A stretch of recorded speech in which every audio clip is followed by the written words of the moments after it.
All right, hello everyone. Welcome to my channel. This is an educational channel. Um, so if you're looking for entertainment, you know, look somewhere else. We generally look at theories of everything, all-encompassing theories that you can apply to every aspect of your life, and things that are way off the beaten path that you probably never heard of before, or if you have, you don't know anything about them. And so we feature a lot of these different things on this channel. Today is video number 293 that we've done on the reciprocal system of theory from Dewey B. Larson. And I think you'd be hard-pressed to find anybody else on the internet doing any videos, much less 293 of them on the reciprocal system. But Mr. Larson was an engineer who lived in the 20th century, and he published his two fundamental postulates in the late 1950s, and then from there began a process of deduction. And from his postulates, he deduced a theoretical universe from which he wrote many books, including books on chemistry, astronomy, and physics, but also economics and metaphysics, including religion and psychology and philosophy and biology. And they're all based on this same theory. So he has one theory and he applies it to every subject. And he, only lived until 1990, died at the age of 92. Had he lived much longer, he probably could have applied it to many, many other subjects. And some of his followers, even though he only had, a few handfuls of followers, have gone forward and written on other subjects related to the reciprocal system. We're going to look at one of those authors today, Dr. KVK Nehru, who has been tuned into the reciprocal system for many decades and has written many articles. We're looking at one of his articles today that's called Consciousness, Motion, Space, and Time. The basic gist of Larson's theory is that we live in a universe made entirely of motion. Not matter, not energy, but motion. For Larson, matter and energy were merely two different varieties of motion. And for Larson, motion was the relationship between space and time. Space and time themselves do not have any independent existence. They only exist together in motion. Motion is basically a fraction or a ratio where space or time is the numerator and time or space is the denominator, with a few caveats that he lists in his first postulate. That is that time and space are both three-dimensional, what he calls coordinate time and coordinate space. And they both have aspects that are progressing. She calls clock time and clock space. The clock is always getting later and later and later, but in no particular direction. This is a scalar motion, what he refers to as a scalar motion. And so too, space is always getting farther and farther and farther apart. And the third caveat is that space and time are both quantized. They both come in minimum units.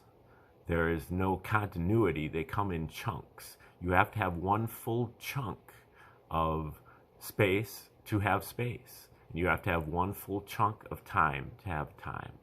These chunks are very small, but they are existent. If you have exactly one chunk of time, one chunk of space in one chunk of time, you have the speed of light. Speed is probably the most basic kind of motion that we can understand. Space over time.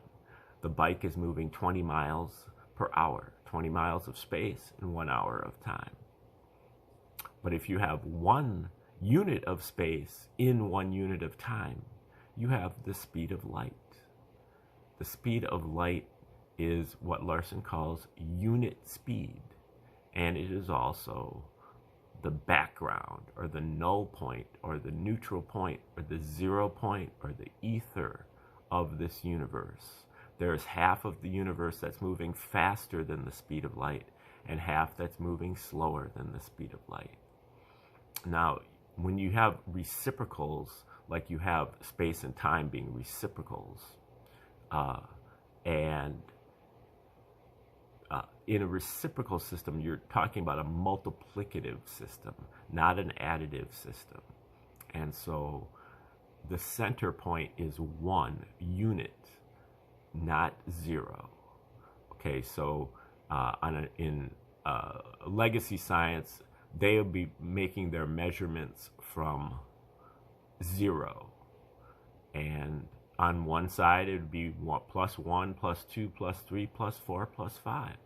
And on the other side, it would be minus 1, minus 2, minus 3, minus 4, minus 5. And they balance out. You add them together and you get 0. But with a reciprocal system, you start with 1 at the center. And then on the positive side, you would have 2, 3, 4, and 5. But on the negative side, you would have 1/2, 1/3, 1/4, and 1/5. Basically, they would multiply to get 1. That's kind of the balance there. And so that's what we have. We have what Larson calls the cosmic sector, where all the speed is greater than the speed of light. And you have the material sector, which is the sector that we're most familiar with, where the speed is lower, below the speed of light. And when you move from one sector to another, when you cross that speed of light boundary, the rules invert. So in the material sector, you're dealing with relations of coordinate space, 3 dimensions of space, and clock time. The clock is always getting later and later and later.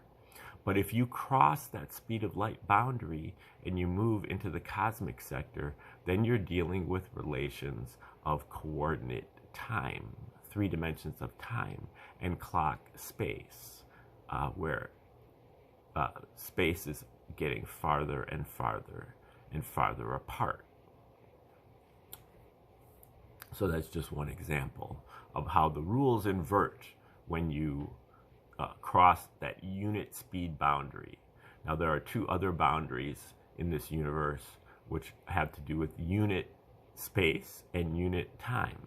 If you don't have a full unit of space, then you do not have space.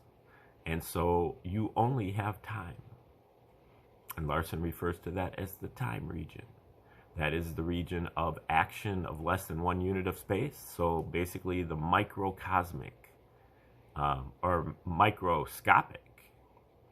And then then that is in the material sector, the time region. And then in the cosmic sector, if you don't have a full unit of time, then you don't have time. So you only have space. Because the contents of the universe are completely made out of motion. And motion is the relationship between space and time. So they have to be one or the other, or both. And so if you don't have any time, then you only have space. Larson refers to this as the space region. And the space region is the region of action of what Larson calls cosmic matter, cosmic atoms. Legacy science would have referred to it as antimatter. Okay, now we are joining Dr. Nehru here on his paper. I believe this is the third, possibly the fourth episode. And so if you want to start this paper at the beginning, go back a couple episodes. But we are in section 8 here. It is called The Holistic Universe. We have mentioned earlier that in living systems, material aggregates are under the control of units pertaining to the cosmic sector. Insofar as the latter pertain to the cosmic sector, the control appears non-local. The phenomena apparently resembles that of holography, wherein the information pertaining to any location in space seems to be present at all locations. By showing the inapplicability of the container viewpoint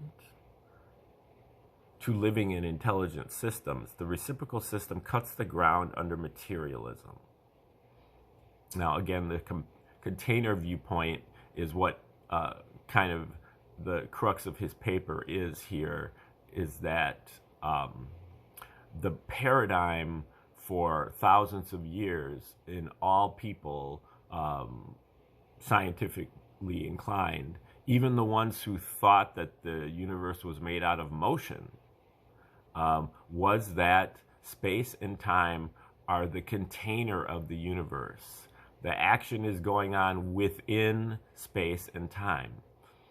But Larson's development shows that space and time are not the container of the universe. Rather, they are the contents of the universe. The universe is made out of space and time.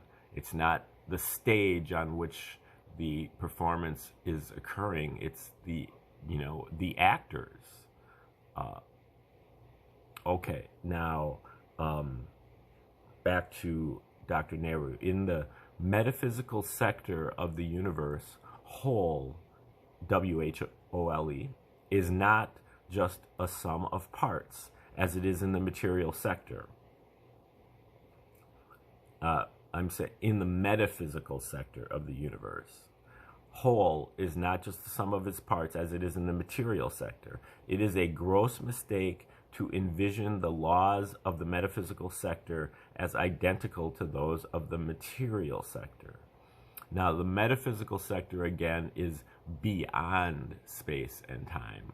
This comes out in Larson's book that is called Beyond Space and Time, which I went through in about 90 videos, maybe starting about 6 months ago. So you might want to go back, and I went through that whole book. But the material sector and the cosmic sector are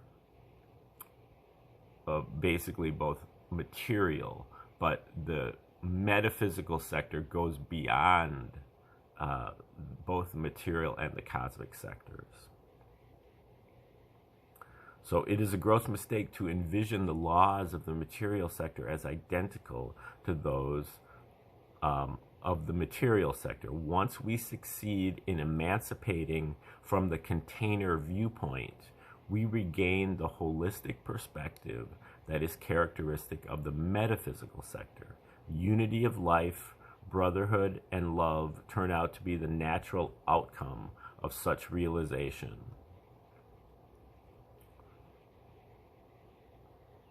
Okay, now this is the last section, section 9, the appendix. And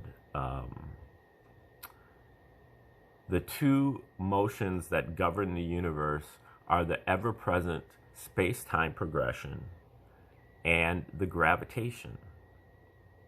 The space-time progression is always outward.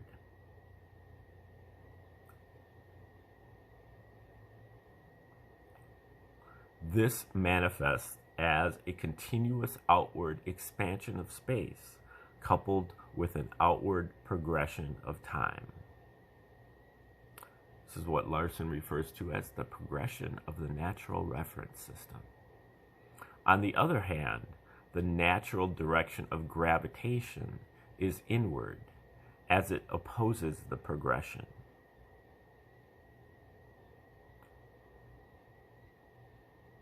In the material sector, it acts inward in space, gathering matter into aggregates.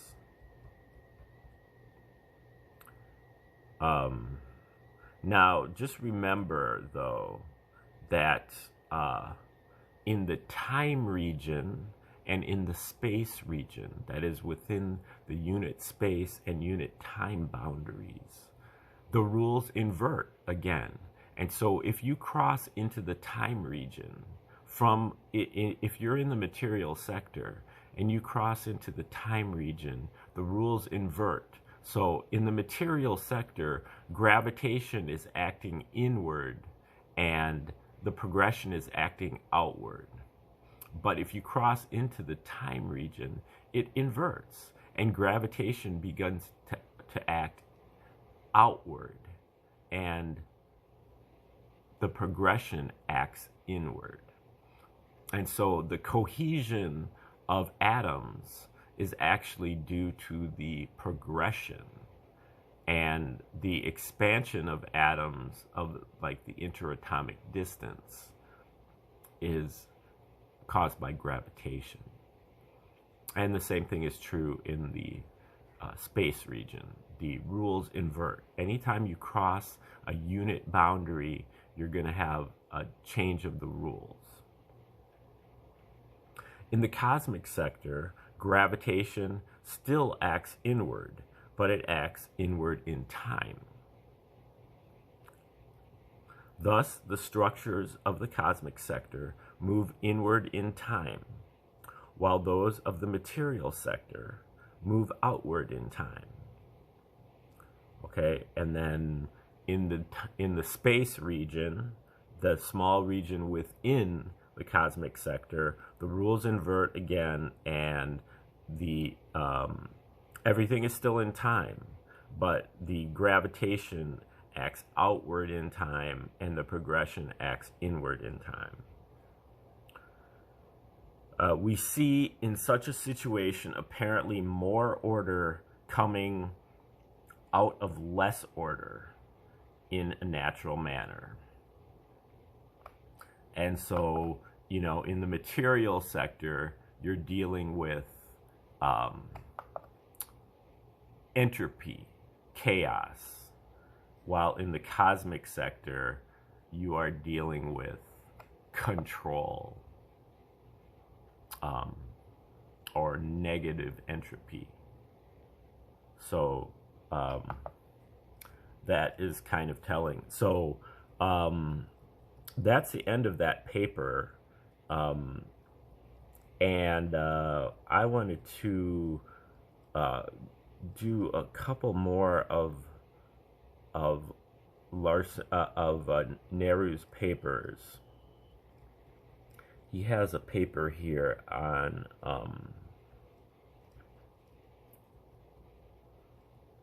he has many interesting looking papers. A lot of them are very technical. There's some papers where he has dozens and dozens of equations that he derives, and they're very, very hard to follow. And I'm working on it, but I'm not there.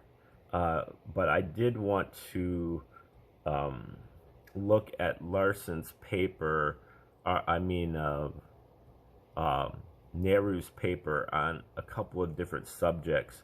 One of them is the photon as birotation, and the other one is on the interregional ratio. These are both papers that kind of tackle core aspects of Larson's system, particularly the interregional ratio. The birotation is I'm on this website, and neither one of these papers are available. I'll have to look for them separately, and we'll start those up tomorrow.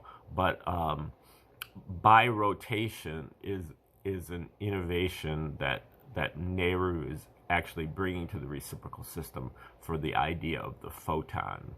And so in Larson's system, the photon, the light particle, is the result of, it's a simple harmonic motion, basically a wave-like motion. But in Larson's system, it's the result of two combined motions. Now, in Larson's systems, there's four kinds of motion. It's a universe of motion.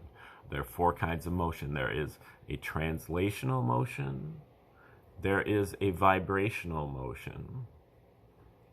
There is a rotational motion. And there is a rotational vibration.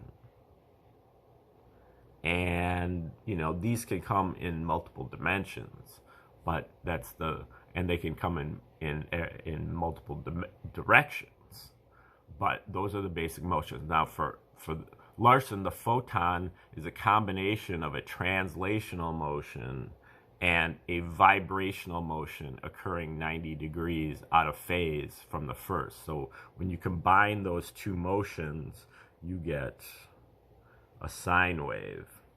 But for Nehru, the photon is the result of a birotation, two counter-rotating motions that come together. When those two come together, the result is also a wave-like motion, which I believe is something that was first discovered by Leonhard Euler back in the 18th century. I think he called it the epsilon function. And so I'm going to be looking for that paper, but apparently it is not on the Reciprocal Systems website for whatever reason. So we will postpone that introduction until tomorrow. And hope you have a great day. Thanks for tuning in. See you tomorrow.